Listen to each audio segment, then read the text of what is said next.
Além dos números, né, a gente está falando sobre pessoas impactadas. E quando a gente conta algumas histórias, tem a dimensão, né, da gravidade do que acontece. Por exemplo, a reportagem que está no nosso site mostra essa mãe que aparece aí ao lado da filha, uma jovem com doença rara que depende de respirador, viveu momentos de tensão ao ter que improvisar com a energia do carro durante o apagão em São Bernardo no Campo, na Grande São Paulo, não exatamente na capital paulista, mas na região atingida pelo apagão. Estou falando da Luciana Nieto. Ela enfrentou a situação crítica ao ver, você está vendo aí, a filha Heloísa, de 18 anos, que depende de um respirador contínuo. E o respirador, é claro, ficou sem energia elétrica diante desse apagão. A jovem tem atrofia muscular espinhal. E a Luciana está aqui conosco para relatar, né, o que ela passou, vivenciou, durante essa queda de luz, mais uma na Grande São Paulo.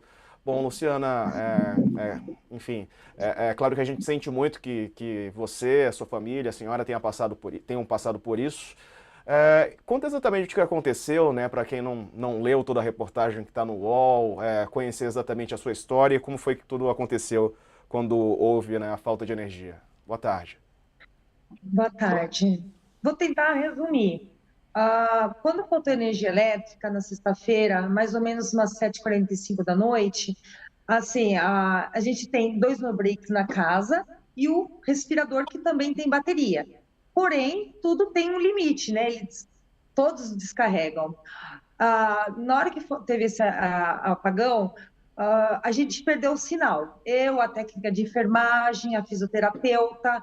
Aí eu já fiquei bem apreensiva, porque se acontecesse alguma intercorrência, a gente não teria como pedir ajuda.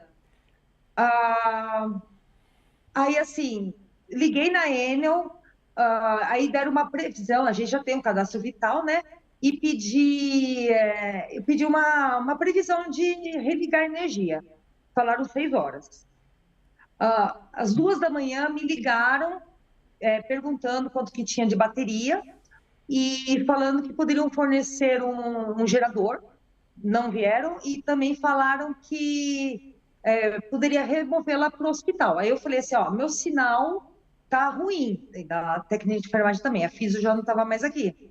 Aí eu falei assim, como eu vou pedir uma ambulância? Não tem como. A gente não pode fazer nada. Aí o assunto do gerador já foi embora, né? E assim, aí acabou a bateria de no break, acabou a bateria do segundo no break. A fisioterapeuta, enquanto estava aqui, ela foi numa paciente no bairro ao lado que também usa ventilação, pegou no break dessa paciente, trouxe para cá e levou o meu para carregar. Aí assim, os no breaks duram poucas horas, dependendo, tem um que dura 5 horas, dura 3 horas. Né?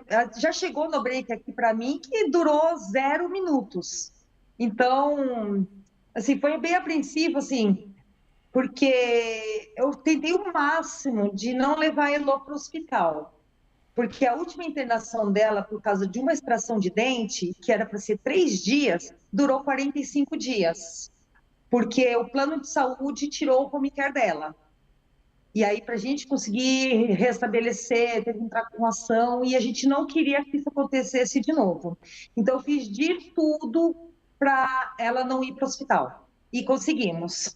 Então, foi assim, troca de no-break, até a empresa que fornece no-break estava com alta demanda, demoraram para trocar. Aparelhos, outros aparelhos que necessitam de energia elétrica, a gente consegue usar no cilindro de oxigênio, o cilindro de oxigênio quase esgotou, quase não deu tempo de trocar.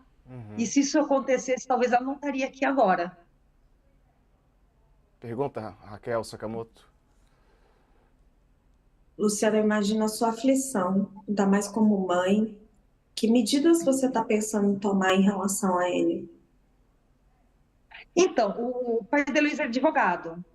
Então, a gente está aqui hoje, está bem acelerado, está bem complicado, mas a gente está conversando sobre entrar com uma ação judicial. Luciana, boa tarde. Antes de mais nada, toda a solidariedade nossa contigo, né? Tem sido frequente esse tipo de situação? Tudo bem, essa situação agora, como você relatou, é uma situação drástica e limite. Mas você falou que tem no breaks em casa. Se você tem no breaks em casa, é porque você mesmo já não confia no fornecimento de energia por longo prazo, assim. Tem acontecido faltas menores e que também você chega a você ficar meio tensa, ou o no break vai durar, não vai durar, ou falhas menores. Como é que é essa relação da energia elétrica aí na sua casa? Olha, a minha casa, as duas casas do lado direito, as duas casas do lado esquerdo, as casas da frente, é uma rede antiga. E eu acredito que meu pai construiu essa casa na década de 70. As casas mais próximas à esquina, né, nas esquinas da minha rua, e poste, é uma rede mais nova. Então, assim, quando falta energia elétrica, é só nesse meu pedacinho. E acontece, é crônico, acontece muito, muito mesmo. Pois é, como mãe, Luciana, quero perguntar exatamente, praticamente uma impotência, né? Ali o desespero de tentar de alguma forma resolver, né? Você conseguiu, ainda bem, graças a Deus, se você for, enfim, acreditar ou qual seja a sua fé, mas mesmo assim, né? Ninguém merece ter que passar por esse tipo de situação, né? Pois é bem complicado, porque eu liguei algumas vezes na Enel, mandei mensagem, às vezes que eu liguei dá previsão de 6 horas e não aconteceu. E a última vez que eu liguei, após 50 minutos esperando alguém me atender, eu desisti, desliguei. Uhum. Luciana, eu queria entender melhor essa parte. Você é uma consumidora especial por ter uma filha nessas condições. Em algum momento a empresa se preocupou com você, cuidou de você. Depois do seu caso vir a público, eles procuraram você? Somente depois de via público. Aí, em meia hora, 4 pessoas diferentes da Enel me ligaram, 2 citaram as publicações, e quando o motorista da Enel veio estabelecer energia elétrica dos demais vizinhos, o motorista também falou isso, porque a previsão era para ligar na quarta-feira. Sua luz só voltou porque a reportagem saiu publicada, é isso? Não, eu precisei chamar um eletricista particular, comprar os cabos, conversar com o meu vizinho, que esse vizinho, por 2 vezes, eu levei o no-break na casa dele para carregar. O no-break pesa, não sei, uns 50 quilos. Ele é muito pesado. Aí eu perguntei para ele se eu poderia puxar energia do relógio dele para a minha. E ele aceitou. Então, eu chamei o eletricista fez essa ligação. Aí, a partir da hora do almoço, mais ou menos de ontem, aí já tive energia elétrica, somente a minha casa. Mas, devido à repercussão, a Enel veio rapidinho à noite e restabeleceu para o restante dos vizinhos. A energia da sua região, e aí você poder desfazer essa ligação informal que você fez com o seu vizinho, ela só foi restabelecida porque seu caso veio a público, é isso? Exato. Nossa, é ruim demais, né? Ô Sakamoto, não sei se você tem alguma pergunta a mais. Não, não, eu só ia, na verdade, transmitir acho que a solidariedade para Luciana, né? E colocar que é um tremendo, acho que tremendo absurdo isso, né? Porque com uma situação como a dela, né, se repetem aos borbotões em São Paulo. Ela ainda teve a lucidez de vir a público, né, colocar isso, né, e é claro que mostra que a empresa, se você não vem a público, se você não expõe o nome da empresa publicamente, se você não causa algum constrangimento no nome da empresa, a empresa continua a tratar as pessoas como se prioridades não houvessem. O caso da Luciana é uma clara prioridade, né? Poucas coisas são tão prioritárias quanto a situação da Luciana. É equivalente a ela tem um hospital em casa, né, Luciana? Na prática é isso. Isso. Então, E ela tem precisa ter um atendimento. outro E tem um outro agravante, que ela toma uma medicação para tratamento da AME. Essa medicação custa R$ 164.000 por mês. É fornecido pelo plano de saúde, mas é uma medicação extremamente cara. A gente perdeu. Ela está sem tomar o tratamento desde ontem, porque estragou sem a refrigeração.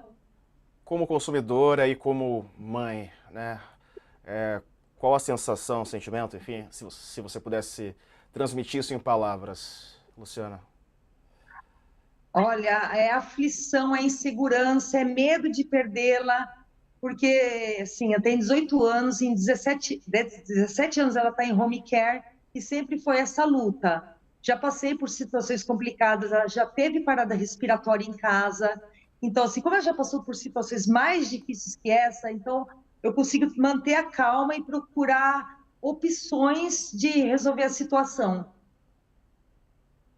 Que coisa. Mais uma vez, a gente deseja aqui força, nossos sentimentos por a senhora ter que passar por isso, nossa solidariedade, força também para a pequena Heloísa, né? O nome da pequena que da filha da Luciana que conversou aqui com a gente. Deu para perceber que as imagens estão travando, a conexão está um pouco complicada, mas eu agradeço desde já a Luciana Nieto, mãe da Heloísa, né? Que ainda bem, está bem, mas esperamos que a Luciana, a Heloísa não precisem passar por isso mais uma vez. Obrigado, Luciana. Agora sim, acho que a conexão voltou. Consigo me despedir melhor de você. Tchau, tchau. Obrigado. Tchau, obrigada. Obrigado.